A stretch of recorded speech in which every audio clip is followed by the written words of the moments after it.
Morning, everyone. Welcome back.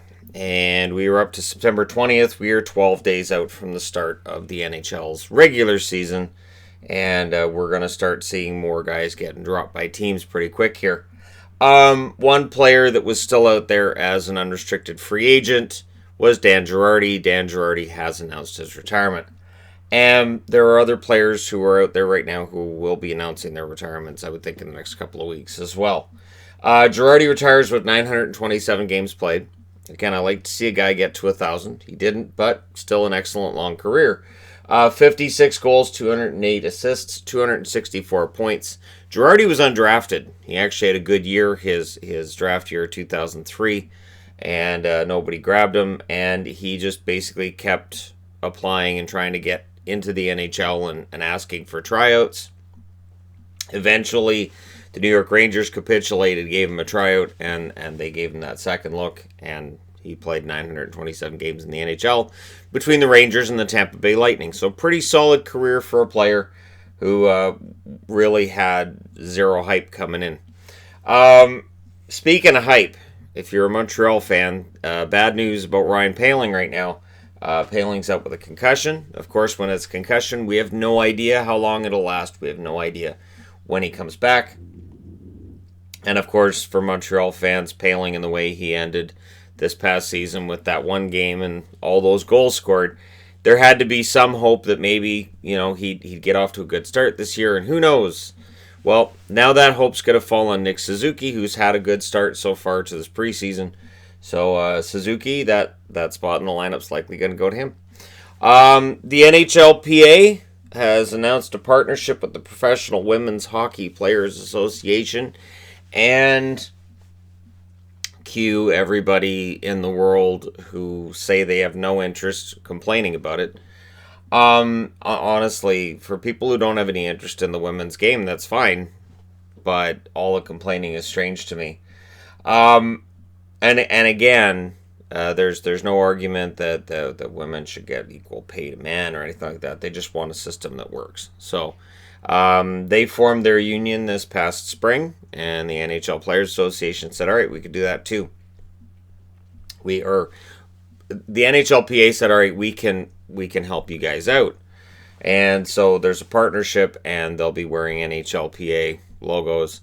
They're doing this tour where it's going to be basically like all-star games, and we'll see how it goes. We can all agree to disagree on the state of the game and all this, but if women can drum up some interest, I could see there being something there. And again, yeah, if nobody comes out, fine, but there are a lot of really solid female hockey players out there, and they just want to see, what they can do to make this something viable. It's not viable. They're not arguing that it is. So we'll see how that goes. Anthony DeAngelo has signed a 1-year, $925,000 extension with the New York Rangers.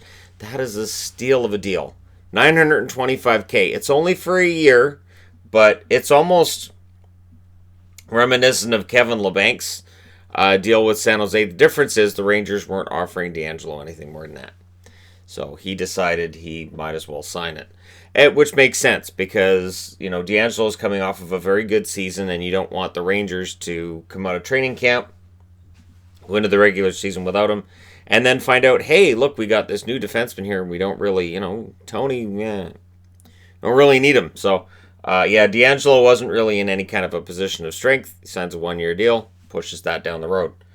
Mikko Rantanen, this is just news that's come out. It's just being reported on TSN that apparently the offers that he's going to get, the ballpark for the Colorado Avalanche is between $8.4 and $8.75 million average annual value, which would put him over $2 million below Marner if that was the deal, and that's where the issue comes in. Again, that Marner contract was supposed to set the market, and teams don't like that market, so they're continuing to say, no, we're not going that high.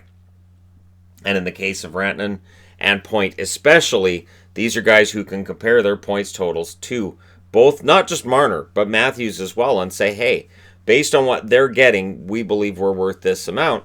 and a team may come back and say, look, we don't care what Toronto's paying. We're not paying that. So this is going to continue, and if they don't come off of that, this likely continues into the regular season. Something's going to happen, though. Kind of has to, right? So preseason action tonight. Again, these games are not binding. These are not games that, we're all going to be talking about years down the road. The preseason is fun, and then as soon as the regular season starts, it's completely forgotten. Buffalo's in Toronto tonight. Noteworthy, Jason Spezza at practice has been playing on the wing. All these rumblings about Mike Babcock not really wanting Jason Spezza on the team are interesting. And this is not something that's unusual. If Babcock has somebody on his team that he's not really keen on playing, then they don't normally play. And I look at recent examples being Andreas Borgman and Calle Rosen, who looked pretty decent, but to Babcock it was, these aren't my guys, so they didn't play. Nashville's in Tampa as Tampa tries to score a goal in the preseason. They've been shut out twice. The Rangers are in New Jersey against the Devils. This will be the preseason debut of Taylor Hall. We'll see how he is doing. If there was any concerns with Hall, he wouldn't be in a preseason game. Islanders and Detroit. Almost said Dallas, but Islanders in Detroit. St. Louis and Winnipeg, and the Calgary Flames and Edmonton Oilers get a little preseason skirmish for the Battle of Alberta going. So we'll see how that goes tonight. I mentioned this in the review last night. I'll mention it again this morning. Yvonne and I are going to a concert tonight, which will preclude my ability to have the review video done at the normal time when these games are actually done, but I'll get that done when we get back.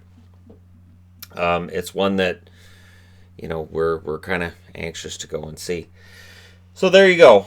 There's 6 on today, and then there's 13 games tomorrow. So tomorrow is the big, busy day, and I could do a preseason power rankings, but I'm not going to do that. I did make up the power rankings board yesterday. I got a brand new one and taped it up, and it's I can't wait to debut that for you guys once we get into regular season action. But these games, again, everything gets taken with a grain of salt. And you had a great game, that's good. Oh, you had a bad game, it doesn't matter. That's kind of where we're at, and we'll see when the training camp cuts continue and we get towards the regular season where the real surprises come in. When players start going on waivers and we go, seriously, that guy? There'll be at least 1 or 2 of those moments. So let me know what you guys think in the comment section below. As always, don't forget to hit like and subscribe. If you're browsing your way through, you just happened upon this video. Thank you guys so much for watching, for all your support. I'll talk to you again soon.